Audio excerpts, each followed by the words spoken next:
I know you're having an affair, I said, and my husband responded with a condescending look. Oh, you knew?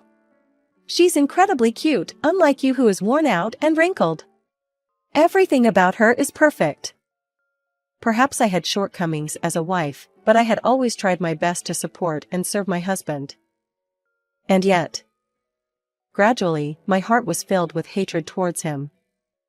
I am Willa, and I'm 57 years old. We've been married for 32 years, and I've been a full-time homemaker all these years. My only daughter, Nayeli, got married a few years ago and now lives in the suburbs with her husband, Colt, who is the same age as her. My relationship with my husband began as an office romance. I started working as a secretary in a company after high school, and my husband was working in the sales department in the same company. He was always confident and highly regarded for his excellent sales performance. At that time, I saw him as a manly and reliable guy. When we announced our marriage, I was mobbed by female employees who looked at me with envy. Currently, my husband holds a managerial position and seems incredibly busy. After we got married, I resigned from my job and became a homemaker, and my husband expects me to take care of everything in the house, from household chores to his personal needs. He believes that household chores are a wife's duty and has a dominant attitude. I am not complaining about me doing all the housework. I consider myself fortunate to be a full-time homemaker in this day and age. But I was fed up with being asked to take care of him as if I was taking care of a big kid I don't remember giving birth to. When my husband returned home, the previously tidy room was soon a mess.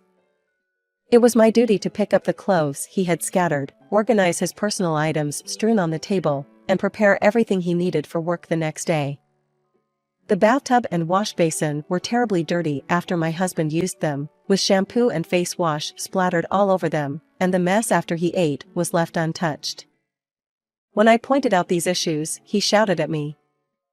Taking care of the house is your responsibility as a wife. Don't slack off. There was one incident when he came home drunk and made a mess, and even then, I was the one who had to clean up after him. I had mixed feelings, but I convinced myself that we were able to live comfortably all thanks to him.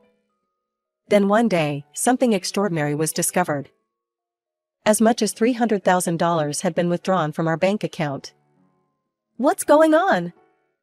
I panicked and called my husband, but he didn't answer. I took a deep breath, drank some tea, and tried to calm down. Since I couldn't reach him, I had no choice but to wait for him to come home. I decided to ask him after he came home. That night, as my husband was lounging on the sofa after dinner, I confronted him. There's something I want to ask you. I began. Huh? What is it?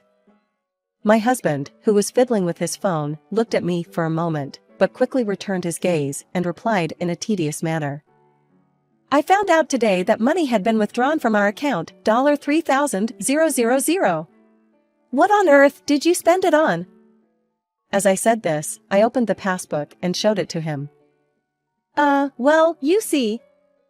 My husband's face turned pale, he looked down, and fell silent. Seeing his reaction, I realized he was hiding something, so I further asked him.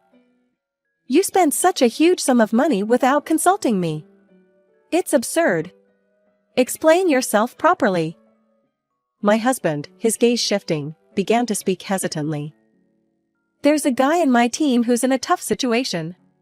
He's a hardworking guy dealing with a complicated family situation, and he's been struggling. He's been sleeping at internet cafes because of his circumstances, so I thought maybe I could help him. I bought him a condo. A condominium? I was so shocked that I exclaimed. While I admired my husband's concern for his subordinate, buying a condo for him seemed way beyond reasonable. My husband, who was listening to me calmly in the beginning, was getting angry at me, who unintentionally accused him in a loud voice, and he cut me off and yelled at me with a face as red as a boiled octopus in the end. Shut up. I've been too nice to you. Don't get cocky. What's wrong with me spending the money I earn as I please? It's your job as a housewife to manage the household finances. Don't you dare challenge me when you are just a housewife. Although I was infuriated by his words, I felt powerless against his overwhelming force and couldn't say anything. My husband gave me a disdainful look and left the living room. I felt uneasy about my husband's attitude, so I decided to hire a private investigator to look into his affair. The results were as expected. He was deep into it. His affair partner was his subordinate, and she was a young woman not much older than our daughter. The photos showed them enjoying high-end French cuisine together, entering and leaving hotels, and even entering her condo with their bodies close together. I guess the poor subordinate my husband was referring to was her. I had been devoted to my husband and supported him, who was extremely busy with work for more than 30 years, and to be betrayed like this. I was about to explode with emotion, wanting to get a divorce right away, but I reminded myself that I needed to keep my cool and decided to talk to my father for the time being. My family has a history of land ownership, and my father owns multiple properties. My mother passed away when I was a student, leaving my father living alone in our family home.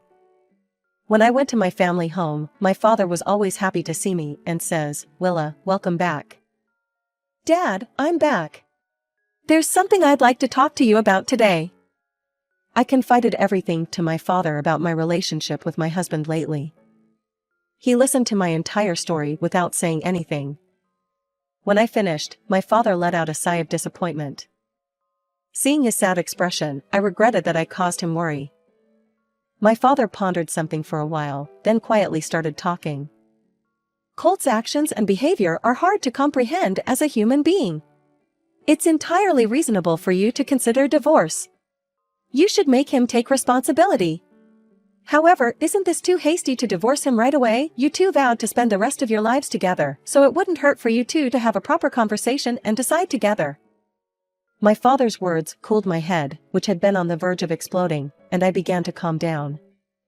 I thanked my father and returned home, contemplating my next steps while preparing dinner.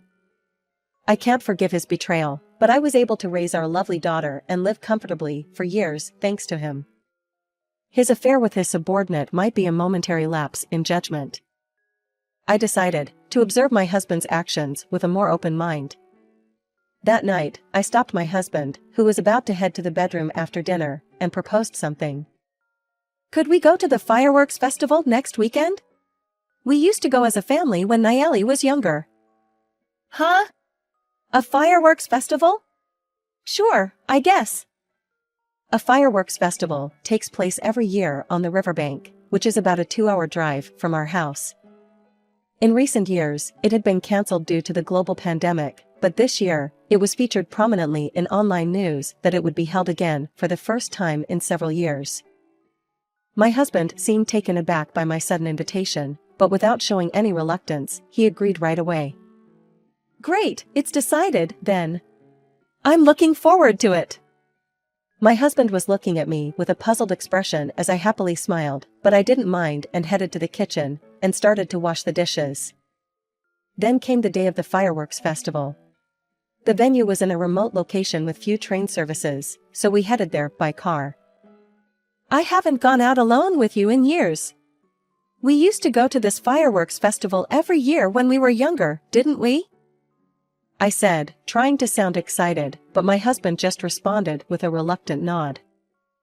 Eventually, we entered the parking lot of the venue. The area was crowded and the security men were busy running around.